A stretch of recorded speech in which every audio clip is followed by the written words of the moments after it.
2 நாளுக்கு முன்பு நம்முடைய சிஎம் சார் நன்றி சொல்றதுக்காக திருச்சிக்கு போனாரு. திருச்சி கிழக்குக்கு.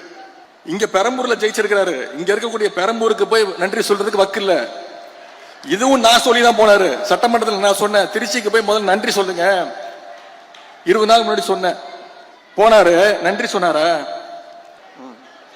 பொதுவா ஒரு முதலமைச்சர் ஆனதுக்கு பிறகு நம்முடைய தலைவர் இந்த 5 வருஷத்துல எந்த மாவட்டத்துக்கு போனாலும் அந்த மாவட்டத்துக்கு புது திட்டங்களை போய் அறிவிப்பாங்க. ஏதாவது ஒரு திட்டத்தை அறிவிச்சாரா? திருச்சிக்கு போனாரு, ஏதாவது திட்டத்தை அறிவிச்சாரா? ஒரு திட்டமும் கிடையாது. திருச்சி கிழக்குல இன்னும் 6 மாசத்துல இடைத்தேர்தல் வரப்போகுது. அதுக்கான பிரச்சாரத்துக்காக போயிட்டு அவர் எப்ப வாயை திறந்தாலும் அவர் வாயிலிருந்து வர வார்த்தை ஒண்ணுதான், எல்லாத்துக்கும் காரணம் திமுக தான். திருச்சியில் அவர் பேசுற பேச்சை கேட்டு இன்னைக்கு தமிழ்நாட்டு மக்கள் தலையில அடிச்சுக்கிறாங்க. இவரெல்லாம் ஒரு முதலமைச்சரா தேர்ந்ததுக்குமே இன்னைக்கு தலையில அடிச்சுக்க ஆரம்பிச்சுட்டாங்க. சொல்றாரு, அதுல கோபம் வருது அவருக்கு.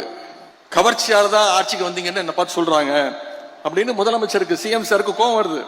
சரி, கவர்ச்சியில் ஜெயிக்காம நீங்க எதை வச்சு ஜெயிச்சீங்க சொல்லுங்க பாப்போம். ஏதாவது ஒரு 2 காரணம் சொல்லுங்க பாப்போம்.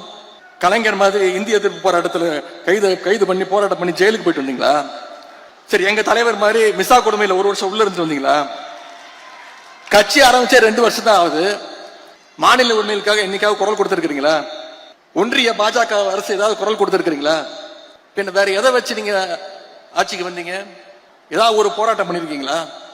எல்லாத்தையும் விடுங்க. தமிழ்நாடு முழுக்க போய் மக்களை சந்திச்சு உங்க கொள்கை என்னன்னு சொல்லி ஓட்டு கேட்டீங்களா? உங்க வேட்பாளர் பேர் உங்களுக்கு தெரியுமா? எதுவுமே தெரியாது. இதைத்தான் எங்களுடைய தலைவர் அவர்கள் கவர்ச்சி அரசியல் எங்களுடைய தலைவர் அவர்கள் சொன்னாங்க. அது மட்டும் இல்ல, இன்னொன்னு சொல்றாரு, அவர் வாயில நல்லா வந்துருமா? வாயில என்ன வரும்? தமிழ்நாட்டு மக்கள் வாயில நிறைய வரும். தமிழ்நாட்டு மக்கள் காத்துக்கிட்டு இருக்காங்க, இந்த முதலமைச்சர் வாயில ஏதாவது ஒரு நல்ல வார்த்தை வருமா அப்படின்னு, ஏதாவது ஒரு திட்டங்கள் வருமான்னு இன்னைக்கு காத்துக்கிட்டு இருக்காங்க. இது வரைக்கும் உருப்படியா ஒன்னும் வரல. எந்த பிரச்சனையை கேட்டாலும் திமுக வெர்சஸ் தாவேகா, எதை பத்தி கேட்டாலும் திமுக செய்கின்ற சதி. இப்படிப்பட்ட ஒரு முதலமைச்சரை இன்னைக்கு தமிழ்நாட்டு மக்கள் தேர்ந்தெடுத்துட்டாங்க. அந்த முடிவை நம்ம ஏத்துக்கிட்டு தான் ஆகணும். அது மட்டும் இல்ல, தூரசக்தி, ஓரசக்தி, பாரசக்தின்னு நம்முடைய திரைப்பட இயக்குனர் திரு டி ராஜேந்தர் மாதிரி ரைமிங்கா டயலாக் பேசுறாரு. திமுகவுக்கு வயசு 75, பவள விழா ஆண்டு தாண்டி போயிட்டு இருக்கிறோம். திமுக நாங்க பார்க்காத வெற்றியும் கிடையாது, நாங்க பார்க்காத தோல்வியும் கிடையாது. எவ்வளவு பெரிய தோல்வியா இருந்தாலும் மீண்டும் எந்திரிச்சு வருவோம். எங்க தலைவர் எங்களை அப்படிதான் ட்ரெயின் பண்ணிருக்கிறாரு.